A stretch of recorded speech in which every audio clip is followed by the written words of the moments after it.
राम का भव्य मंदिर का निर्माण कार्य युद्ध स्तर पर अपने तय समय सीमा के अंदर आगे बढ़ रहा है। केंद्र और राज्य शासन के द्वारा अयोध्या के समग्र विकास के लिए 32,000 करोड़ रुपए की परियोजनाएं वर्तमान में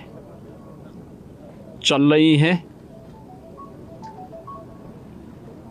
इनमें लगभग अलग अलग जो विभाग हैं, इन सभी विभागों के अपर मुख्य सचिव और प्रमुख सचिवों को आज मैंने यहाँ पर पहले से ही भेजा था, जिन्होंने अपने अपने विभागों की समीक्षा की थी, अपने कार्यों का भौतिक सत्यापन भी किया था। कुछ कार्यों को मुझे स्वयं भी प्रातःकाल से उनके मौके पे जाकर के मुझे उनका भौतिक सत्यापन करने का अवसर भी प्राप्त हुआ था। हम विश्वास के साथ कह सकते हैं कि समयबद्ध तरीके से जिस तेजी के साथ अयोध्या के विकास के सभी कार्य आदरणीय प्रधानमंत्री जी के विजन और उनके मार्गदर्शन में आगे बढ़ रहे हैं, अगले 1 वर्ष के अंदर अयोध्या वास्तव में एक सुंदरतम नगरी के रूप में देश और दुनिया के सामने होगी। इन कार्यों को तेज करने, विभिन्न परियोजनाओं को मानक की गुणवत्ता को बनाए रखते हुए समयबद्ध ढंग से आगे बढ़ाने, और जहां पर परियोजना के कार्यों को, क्योंकि इधर 2-3 महीने इन विकास के कार्यों को तेजी के साथ आगे बढ़ाने के लिए तो ये भी कहा गया कि वे कुछ कार्यों में 3 शिफ्ट में कार्य करें। मैन पावर बढ़ाने के साथ साथ 3 शिफ्ट में कार्य को करने के लिए की आवश्यकता है, जिससे अगर बरसात के दौरान 2-3 महीने कार्य में किसी प्रकार की कोई बाधा भी आती है तो तब भी हम विकास के कार्य को समय से पूरा कर सकें। आपने देखा होगा, ये अयोध्या का श्री राम अंतर्राष्ट्रीय एयरपोर्ट है और कितना भव्य बन रहा है। 3000 मीटर की रनवे, यहाँ पर एप्रन आपने देखा होगा कितना भव्य तरीके से निर्माण हो रहा है। टर्मिनल बिल्डिंग, बाउंड्री वॉल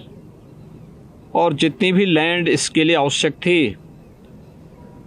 लगभग 791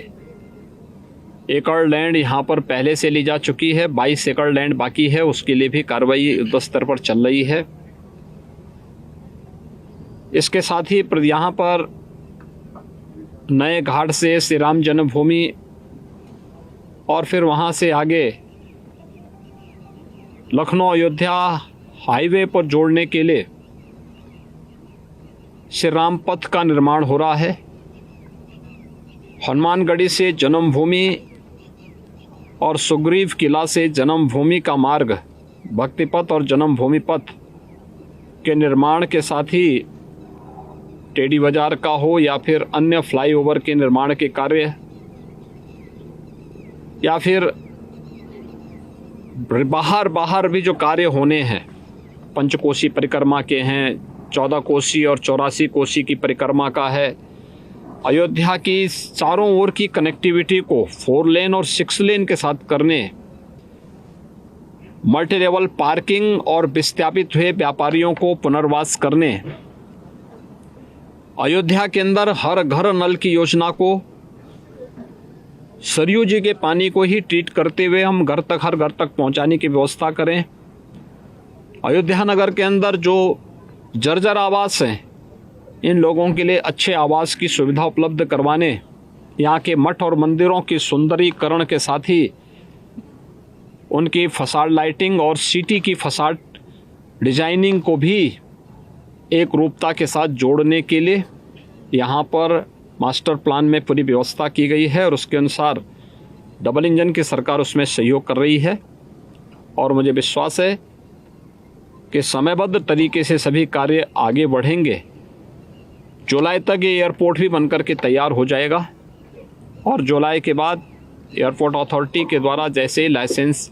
आदि की प्रक्रिया को पूरी कर लिया जाएगा तो अयोध्या डोमेस्टिक और इंटरनेशनल फ्लाइट के लिए भी एक बेहतरीन गंतव्य के रूप में जाना जाएगा। इसके अलावा स्वास्थ्य है, मेडिकल एजुकेशन है, टूरिज्म है, इरिगेशन से जुड़े हुए मुद्दे थे और भी विभिन्न यहाँ की अन्य जो आवश्यकताएं थी उन सब को लेकर के भी आज विस्तृत चर्चा यहाँ पर आज बैठक में हुई है। माननीय जनप्रतिनिधियों ने भी बहुत बहुमूल्य सुझाव दिए हैं। इन कार्यक्रमों को भी हम समयबद्ध तरीके से आगे बढ़ाएंगे।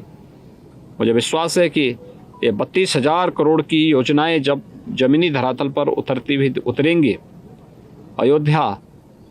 देश और दुनिया की एक सुंदरतम नगरी के रूप में हम सब के सामने होगी और प्रभु श्री राम अपने स्वयं के मंदिर में विराजमान होकर के देश और दुनिया को अपनी कृपा का प्रसाद पूरी तरह बरसाएंगे, जो कृपा उनकी हमेशा से अयोध्या धाम पर और देशवासियों पर बनी रही।